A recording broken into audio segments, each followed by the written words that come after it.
Biz Allah aytib ketdik, su bolmağa bola ya da az su ya da ko'p su. Şu bizin az suğa öyle şey şu su da aytib, içine şunu girgen 100 litr su. 100 litr su. Şu bizim az suğuzga hali düştü najas. İçin najas girdi. Ve biz hali buğa hukmu geçeriz najas da aytib. Her şu najas suyunu neçik taze etmege bolabız. Almerayta bir kuyu var dey. Bir kuyu var şu suyunu taze etmege bola. Olda suyunu köpemalıktır. Köpemalık başka su koşmalık bulan. Kaçın şu suğa biz başka su, taze su koşa turup üstüne 2 kullağa yetiştirgen zamanına 2 kulla o 216 litr şu taze bola. Bunu hali bir yerde 2 şart oldu. Birincisi 2 kullağa su yetişti, ay 216 litr suğa. İkincisi özde alışınmadı. Taze köyüne kaldı. Kaçan su 216 litreye yetişse ve alışınmasa şu taze su bola. Gördünüz bizim aldığımızda az su var idi, najas su. Şu biz köp su koşup 2 kullağa yetiştirdik ve özde alışınmağın zamanına şu bola taze su. Şu az najas sunu taze etip bolagan küydür. Hali uzatay kitaptan az najas su özgür başka özgür su koşup yetiştirgen zaman 2 kullağa 216 litre yetiştirgen zamanına ve özde alışınmasa şu taze boladır. Hatta başka najas su koşmuşsa da. Ay neçe anlama bola bu sözlerini. Ay biz ayttıkça başka su koşup toldurmaktır diye 216 litrega. Ay şu koşağın bizim suumuz najas bolsa da ve tüpte kalgan suumuzda najas olsa ikisini birbirinden koşkan zamanı 216 litrega çıksa ve özde alışılmasa şu tazadır. Şunu tazalatmaya yaraydır. Anlaşılaççı. Hali bu bir öyle şey bir misal getirek. Her şu üstteki suumuz bizim misal için bolsun 150 litr su. Ay najas su, najas düşen şoğa özü najas alıştırılmagan bizatında.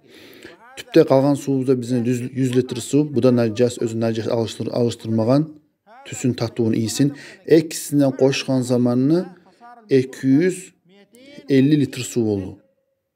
Şu ikisi de taptaza sanala özü şu su ikisi koşulan su tüsü de tatlığı da iyisi de alışmasa. Neye tuğlise su 2 kullağa yetişti ve alışmadı. Şuna ayta kitapta. Az su özü najas boğan zamanına özünü yetiştirse 2 kullağa 216 litr suğa şu taza boladır. Eğer de alışılmasa hatta başka najas suman koşmuşsa da. Özü de son alışılmasa. Hali ulusunu anlaştırayıq.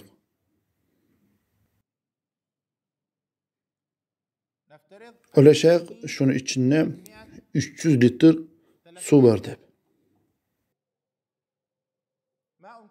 Şu ulusu. Ulusu neçik najas bomu bola? Najas bola alışmalık bulan. Neçik şu ulu kopsuğunu tazalma bola. Bola 3 türlü kaydası bulan.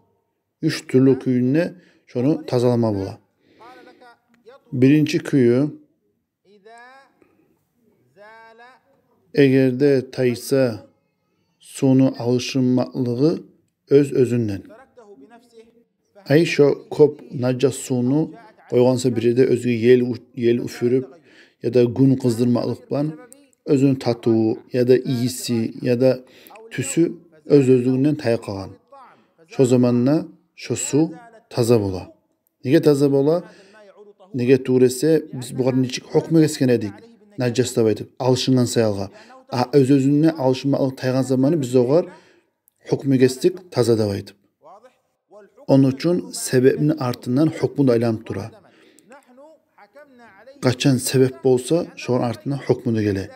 Alışıngan edi najas dedik. Alışınmalık taygan edi taza dedik. Şu birinci küydür. Kop su najas boğan zamanına şu tazalama boğan köy. İkinci köyü de suvni ko'paytmoqlik bilan, ay boshqa suv qo'shmoqlik bilan, boshqa suv qo'sha turib, shu alışınganligini biz taydirdik. Shu zamanla suv toza bo'ladi. Bu ikkinchi kuyida. Uchinchi kuyida ko'p najjos suvni tozalab bo'lgan kuy bu az emoqlik bilandir. Az emoqlik nechik bo'ladi desangiz, ay ko'pisi holda najosat bir-birlarida tuyinda qoladi, tuyinda, tonib qoladi içinde. Şoğa biz bolamsak şu bir yerinden tabaq teşvik etip, şu içine najosini chiqarib kuyunda, içinde qalamsa su 216 litrdan ko'p, ay 2 qulla ya da ko'p qalamsa, şu zamanla şu içindeki su barda toza bo'ladi. Misal uchun içinde 230 litr suv alsa ya da ko'p, şu içindeki su toza sanaladi. Suvni az etsek, içine 2 qulla 216 litr ya da ko'p shunchaq suv alsa şu toza bo'ladi. Hali o'qiyuq Zaynuddin Millibar aytgan so'zni. Ko'p suv özü najos bilan alışıngan bo'lsa, şunu tozalanmaga bo'la 3 turli qiyasman. Birincisi, egerde şu özlüğünden tay qalsa najos bilan alışınganligi birincisi bu. İkincisi, egerde başqa suv qo'shilib najos bilan alışmakligi taygan bo'lsa ya da özünden şu najos suvni taydirib az etgan bo'lsa va içinde de ko'p suv qolgan bo'lsa 216 litrdan ko'p.